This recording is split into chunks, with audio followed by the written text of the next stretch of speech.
Hello children, this is your science teacher Sharma and I welcome you all back to my class again.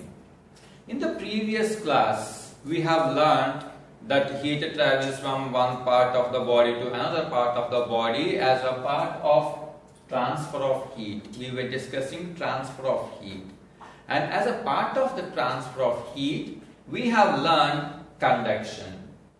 We have learned that heat travels from one end of the body to the other end of the body without the actual movement of the medium or the substance. Okay, heat travels from one end to another end. That process we name it as convection. We have taken the example of a spoon which is dropped in boiling water. After some time, we see the tip of the spoon also gets heated up. We have also seen an activity in which we fixed a rod to a stand, we applied wax to the rod and we sticked some pins. Okay, we used that wax to make some pins hang to the rod and we heated the rod with the help of a candle. We have seen that slowly all the pins fell down. Okay. Now, if we use different material, suppose I have used an iron rod. Okay, let us assume the pins dropped. Instead of iron, if I use copper, then will it take the same time for the pins to fall down? No, actually in copper we see the pins will be falling down very quickly. Okay, if I take a rod which is made up of glass, then we see the pins will be falling down slowly. That means all material will not conduct heat in the same way. Some materials are good conductors of heat and some materials are not very good conductors of heat. Okay, few material will allow the heat to flow through them easily. Those we call them as good conductors of heat, and some material don't allow the heat to flow through them easily. We say they are poor conductors or bad conductors. Okay, now let us look at the second way of transfer of heat, which is called convection. Okay, this convection is something which we see very often. Very often. We at evening time, what we do, we go to the terrace or to any open area. Then we experience and we enjoy a very cool breeze coming at us, isn't it? All through the daytime, afternoon time, we get a very heat wave, very hot wave. Like a heat wave will be hitting us so badly that we feel very hot. But slowly in the evening time and at night time, we get a very cool breeze. Okay, that is because of this convection. So let us know what this convection is. Convection is actually a process in which heat travels from one place to another place along with the movement of particles. Let us see how. I take a beaker, okay, and I fill it with water and I heat it over a Bunsen burner. I place it over a tripod stand and I heat it over a Bunsen burner. Now, if I place a small piece of crystal or a small piece of pebble or a small piece of paper, initially it floats, but once the paper absorbs water, it becomes heavy and it will sink. Okay, now in the beginning it is here. Slowly we see the paper becomes heavier after absorbing water and it will sink to the bottom. Okay, then from here again it goes up. After going up again it will come down. Again it goes up, again comes down. Why is that happening? Okay, let me put you in another situation. Suppose I take one drop of ink and I put it here.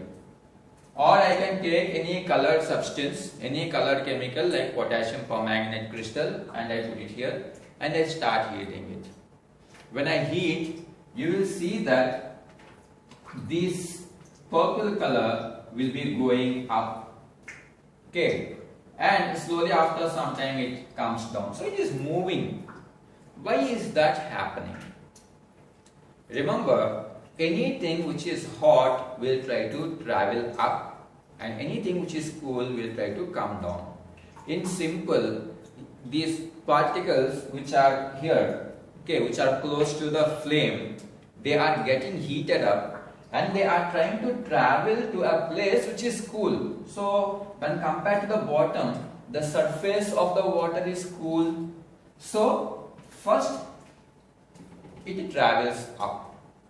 After traveling there, it is cooling down. Okay. Then meantime, this water which is here, this is getting heated up and it is moving. So when it is moving, what is happening? There is an empty place created. Into that empty place, this water is coming. Okay.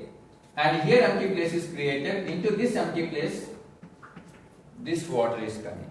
So the water is coming here to the bottom, it is getting heated up, it is going up, then it is cooling down, again coming to the bottom, getting heated up and going down. Like that, there is a cyclic flow of, or we can say there is an exchange of heat between the hotter part and the cooler part, along with the movement of particles. Okay. Here, this potassium permanganate crystals, that color is the particle or a piece of paper is the particle.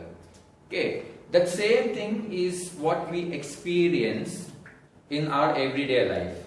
Okay, if you had ever been to the seashore, okay, or going to the sea, okay, to take a dip or a small swim very close to the shore, okay, during daytime or afternoon time, you will feel the water will be very cool.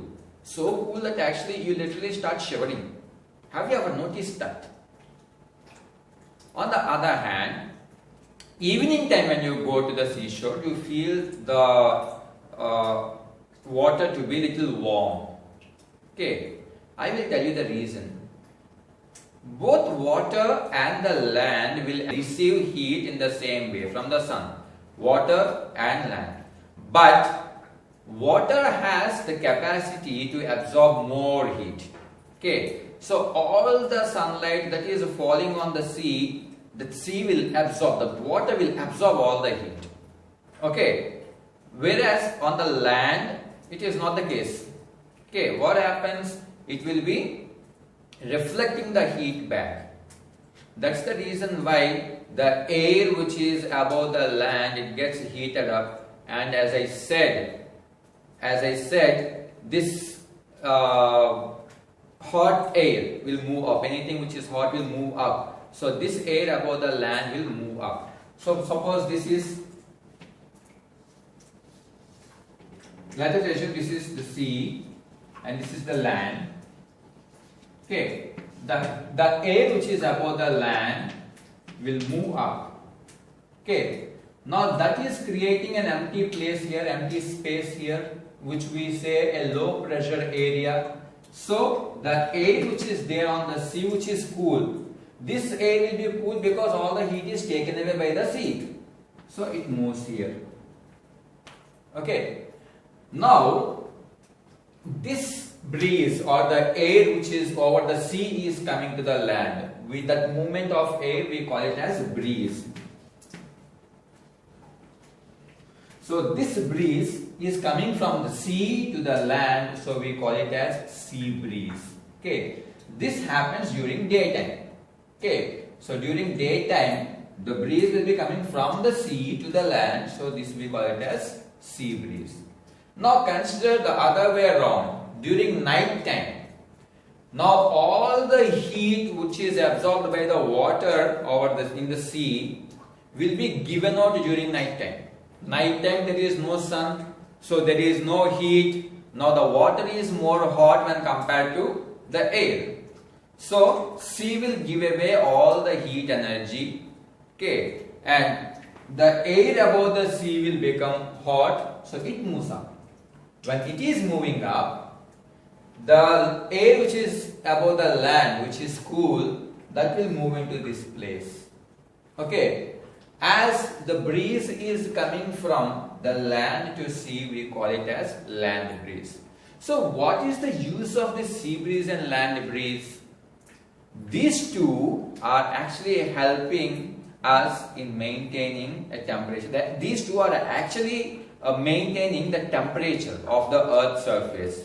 They are checking that the temperature is not very cool nor very hot. They are maintaining an optimum temperature. Okay, so this is about convection. Okay, with the next topic we'll meet again. Until then, have a nice time. Bye bye.